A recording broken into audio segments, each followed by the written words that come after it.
आज मैं आपको एक ऐसे आसन के बारे में बताऊंगा जो कि वर्ल्ड का सबसे बेस्ट आसन है। इस आसन में बैठकर आप कोई भी प्राणायाम कर सकते हैं। ब्रह्मचर्य साधन की किताब में स्वामी ओमानंद इस आसन की बड़ी बड़ी गुणगान करते हैं, बड़ी बड़ी व्याख्या करते हैं। और वह आसन कौन सा है? वह आसन है सिद्धासन। एक ब्रह्मचर्य पालन करने वाला व्यक्ति इस आसन का अभ्यास जरूर करे। यह जो आसन है वह कई धातु रोगों का काल है। इस आसन का नियमित अभ्यास करते रहने से वीर की ऊर्ध्व गति हो जाती है, यानी कि वीर ऊपर उठने लगता है, हमारे मस्तिष्क की तरफ ऊपर उठने लगता है। प्राणायाम में होता क्या है कि रीढ़ की हड्डी का सीधा होना बहुत ज्यादा जरूरी है। कई ऐसे योगिक टीचर हैं जो कि मानते हैं कि अगर प्राणायाम में रीढ़ की हड्डी सीधी ना हो तो प्राणायाम से मिलने वाले 50% फायदे खत्म हो जाते हैं। यानी कि जो आप प्राणायाम कर रहे हैं उसका सिर्फ 50% लाभ ही आप उठा पाएंगे। और सिद्ध आसन एक ऐसा आसन है जिसको लगा लेने से रीढ़ की हड्डी कभी मुड़ नहीं सकती, रीढ़ की हड्डी कभी झुक नहीं सकती। यानी कि जब तक यह आसन लगा रहेगा तब तक आपकी रीढ़ की हड्डी सीधी की सीधी रहेगी। अब जैसा कि मैंने बताया था कि ये कई धातु रोगों में और वीर की ऊर्ध्व गति के लिए बहुत फायदेमंद है।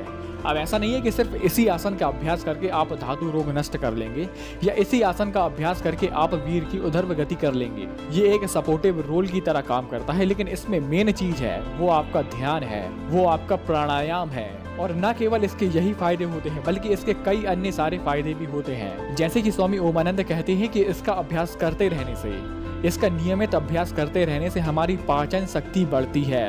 और जाने तो वो कहते हैं कि जिन्हें अतिसार और बहुमूत्र की प्रॉब्लम है, यानी कि जिन्हें दस्त आता रहता है, बार बार लूज मोशन होता रहता है और कम पानी पीने पर भी उनको ज्यादा मूत्र आती है, ज्यादा पेशाब आती है, तो ऐसी स्थिति में भी यह आसन बहुत फायदेमंद होगा। कई रोग बताते हैं, जैसे जिन व्यक्तियों को श्वास से जुड़े रोग हैं, सांसों से जुड़े रोग हैं, फेफड़ों से जुड़े रोग हैं, जिनको बार बार खांसी आती है, सूखी खांसी आती है, तो ऐसी स्थिति में भी यह आसन बहुत फायदेमंद होगा। और आगे वो कहते हैं कि जिन्हें प्रमेह यानी कि डायबिटीज की प्रॉब्लम हो गई है, प्रॉब्लम मतलब शुरुआती डायबिटीज की प्रॉब्लम है, तो ऐसी स्थिति में भी यह आसन बहुत फायदा करेगा। इस आसन का नियमित अभ्यास करते रहने से यह हमारे हृदय को बलवान बनाता है, हमारे हृदय को ताकत देता है, जिससे हमारे शरीर में खून का संचार बराबर रूप से होता रहे। आगे वो कहते हैं कि ऐसे व्यक्ति जिन्हें स्वप्न दोष होता है, बार बार स्वप्न दोष होता है, हर दूसरे दिन में, हर तीसरे दिन में या हर हफ्ते में उनको स्वप्न दोष होता रहता है, तो ऐसी स्थिति में भी यह आसन, यह सिद्ध आसन बहुत फायदेमंद होगा।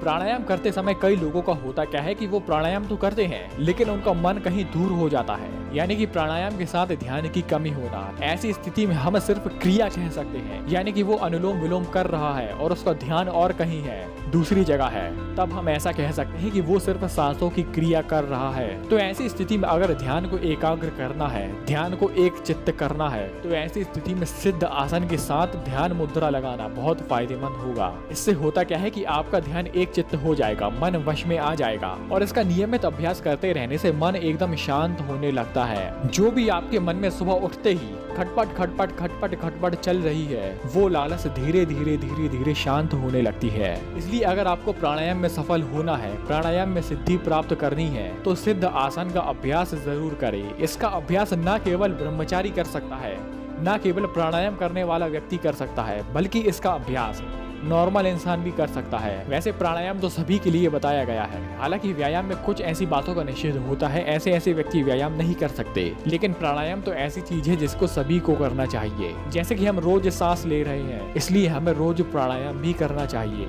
YouTube पर ऐसी बहुत सारी वीडियो उपलब्ध है जो कि आपको सिद्ध आसन के बारे में बताएंगे। हो सके तो मैं डिस्क्रिप्शन में भी वीडियो का लिंक डाल दूंगा, लेकिन सीधी सीधी बात, क्लियर कट बात, आप YouTube पर सर्च करें सिद्ध आसन कैसे करें, तो आपको बहुत सारे वीडियो मिल जाएंगी। आपने वीडियो यहाँ तक देखी, आपका बहुत बहुत आभार, धन्यवाद।